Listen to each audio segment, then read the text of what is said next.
Hello friends, ఈటీఎఫ్స్ని swing trading కోసం ఎలా కొనాలో ఈ వీడియోలో నేను చెప్తాను. ఈటీఎఫ్స్ అంటే తెలుసు కదా, ఎక్స్చేంజ్ ట్రేడెడ్ ఫండ్స్. అంటే నార్మల్గా మ్యూచువల్ ఫండ్స్ మీకు ట్రేడ్ అవ్వవు ఎక్స్చేంజ్లో. ఈటీఎఫ్స్ అనేది ఏంటంటే బాస్కెట్ ఆఫ్ స్టాక్స్, మీకు 30-40 స్టాక్స్ ఉంటాయి ఒక ఈటీఎఫ్లో. అది మీకు లైవ్ మార్కెట్లో మార్నింగ్ 9:15 నుంచి ఈవినింగ్ 3:30 వరకు ఇది ఈటీఎఫ్స్ ట్రేడ్ అవుతుంది.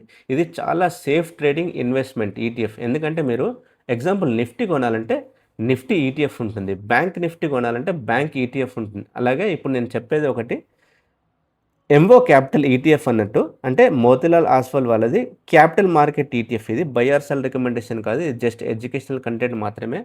మీరు ఈటీఎఫ్ ఎలా ట్రేడ్ చేయాలి, ఎలా ఇన్వెస్ట్ చేయాలి, ఈటీఎఫ్ అనే కాకుండా స్వింగ్ ట్రేడింగ్ స్టాక్స్లో ఎలా చేయొచ్చో, ఇండెక్స్ ఆప్షన్స్, ఇండెక్స్ అంటే తెలుసు కదా మీకు, నిఫ్టీ, బ్యాంక్ నిఫ్టీ, ఫిన్ నిఫ్టీ, సెన్సెక్స్, మిడ్ క్యాప్లో మీరు ఇండెక్స్లో ఆప్షన్ బయింగ్ చేయొచ్చు, ఆప్షన్ సెల్లింగ్ చేయొచ్చు. అదేవిధంగా స్టాక్స్, పెద్ద స్టాక్స్ ఉంటాయి కదా మనకు, లార్జ్ క్యాప్ స్టాక్స్, రిలయన్స్ కానీ, టీసీఎస్ కానీ, ఇన్ఫోసిస్ కానీ, ఏబీబీ కానీ, మీకు హెచ్డిఎఫ్సి బ్యాంక్ కానీ, ఏదైనా నిఫ్టీ 50లో లార్జ్ క్యాప్ స్టాక్స్లో మీరు ఆప్షన్స్ ట్రేడ్ చేయాలన్నా కూడా మన స్టాక్ మార్కెట్ వర్క్షాప్ ఉంది.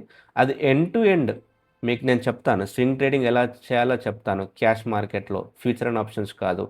ఈటీఎఫ్ ట్రేడింగ్ ఇన్వెస్ట్మెంట్ ఎలా చేయాలో చెప్తాను, పోర్ట్ఫోలియో ఎలా బిల్డ్ చేసుకోవాలో చెప్తాను, short term two mid term investment ఎలా చేయాలో మొత్తం నేను చెప్తాను. సో ఎండ్ టు ఎండ్ ఇక్కడ మీకు స్టాక్స్ వస్తుంది, ఆప్షన్ బయింగ్ వస్తుంది, సెల్లింగ్ వస్తుంది, ఈటీఎఫ్స్ వస్తున్నాయి. మీ పోర్ట్ఫోలియో ఎలా బిల్డ్ చేసుకోవాలో మనం స్టాక్ మార్కెట్ వర్క్షాప్లో నేను క్లియర్గా చెప్తాను. ఈ వీడియోలో ఈటీఎఫ్ ఎలా బై చేయాలో నేను చెప్తాను.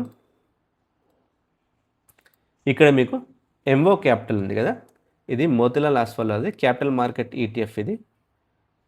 సో ఇక్కడ నేను క్వాంటిటీ ఎంటర్ చేశాను. ఇది జస్ట్ ఎడ్యుకేషనల్ కంటెంట్ అండి, బై ఆర్ సెల్ రికమెండేషన్ ఏం కాదు ఇది. సో బై చేశాను చూడండి. సో 1600 క్వాంటిటీ నేను బై చేశాను ఈటీఎఫ్. సో ఈ విధంగా మీరు ఈటీఎఫ్లో ట్రేడ్ చేయాలన్నా, ఇన్వెస్ట్ చేయాలన్నా కూడా మన స్టాక్ మార్కెట్ వర్క్షాప్ ఉందండి, అందులో మీరు అటెండ్ అయ్యి మీరు నేర్చుకోవచ్చు. Thank you.